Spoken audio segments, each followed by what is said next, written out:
Sir 2010ರಲ್ಲಿ super cinema ಬರುತ್ತೆ. ಅದು 2035ಕ್ಕೆ ಭಾರತ ಹೇಗಿರುತ್ತೆ ಅನ್ನೋದು ಅಡ್ವಾನ್ಸ್ಡ್ ಕತೆ ತೋರಿಸಿದ್ದು. ಹೇಗೆ ಇಲ್ಲಿ 2024ರಲ್ಲಿ ಸಿನಿಮಾ 2040ರಲ್ಲಿ ಹೇಗಿರುತ್ತೆ ಅಂತ ಈ ಸಿನಿಮಾ ಸೂಪರ್ ಸಿನಿಮಾದ ಮುಂದುವರೆದ ಭಾಗನ ಅಥವಾ ಅದಕ್ಕೂ ಏನಾದ್ರು ಲಿಂಕ್ ಇದೆಯಾ? ಅಲ್ಲ, ಅದು 30 ಅಂತ ಇದು 40 ಅಂದ್ರೆ ಹೆಂಗ್ ಬೇಕಾದ್ರೆ ಅನ್ಕೊಂಡ್ ಇವಾಗ 10 ವರ್ಷ ಮುಂದುವರೆದ್ರ ಮೇಲೆ ತೋರಿಸಿರೋದು ಇದು. ಅಲ್ಲ ಸರ್, ಎಗೇನ್ ಕಂಟಿನ್ಯೂಷನ್ ಇರುತ್ತೆ ಆತರ? ಇಲ್ಲ ಇಲ್ಲ ಇಲ್ಲ, ಆತರ ಏನಿಲ್ಲ. ಆತರ ಆ ಸಬ್ಜೆಕ್ಟ್ಗೂ ಈ ಸಬ್ಜೆಕ್ಟ್ಗೂ ಸಂಬಂಧ ಇಲ್ಲ.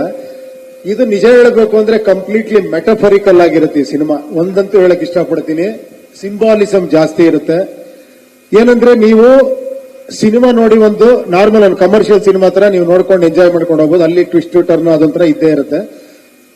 ಅದು ಬಿಟ್ರೆ ನೀವು ಕರೆಕ್ಟ್ ಆಗಿ ನೋಡಿದ್ರೆ ತುಂಬಾ ಲೇಯರ್ಸ್ ಗಳಿರುತ್ತೆ. ಅದ್ರಲ್ಲಿ ನಿಮ್ಗೆ ಅರ್ಥ ಆಗೋ ತುಂಬಾ ವಿಷಯಗಳಿರುತ್ತೆ. ಅದು ಡಿಪೆಂಡಿಂಗ್ ಅಪಾನ್ ಯು ಓನ್ಲಿ ಅಷ್ಟೇ, ನಿಮ್ಮ ಮೇಲೆ ಮತ್ತೆ ಡಿಪೆಂಡ್ ಅಷ್ಟೇ, ಯಾರು ಹೆಂಗ್ ನೋಡ್ತಾರೆ. ಇವಾಗ ನೋಡಿ ಈ ಟೀಸರ್ ನ ಒಬ್ಬೊಬ್ರು ಒಂದೊಂದ್ ರೀತಿ ಏನೋ ವಿಮರ್ಶೆ ಮಾಡ್ತಾ ಇದಾರೆ, ಒಬ್ಬೊಬ್ರು ಒಂದೊಂದ್ ರೀತಿ ಯೋಚನೆ ಮಾಡ್ತಿದ್ದಾರೆ, ಆತರ ಅದು. ಬಟ್ ಇಲ್ಲಿ ಒಂದೇ ಒಂದು ಪಾಯಿಂಟ್ ಮಾತ್ರ ಹೇಳಕ್ ಇಷ್ಟಪಡೋದು, ಬಟ್ ಇಡೀ ಸಿನಿಮಾ ಬೇರೆ ಬೇರೆ ಲೇಯರ್ಸ್ ಇರುತ್ತೆ, ಬೇರೆ ಬೇರೆ ತರನೇ ಇರುತ್ತೆ, ಬೇರೆ ಬೇರೆ ಟಾಪಿಕ್ ಇರುತ್ತೆ. ಅದು ನೀವು ಸಿನಿಮಾ ನೋಡಿದ್ರೆ ನಿಮ್ಗೆ ಅರ್ಥ ಆಗುತ್ತೆ ಆಕ್ಚುಲಿ.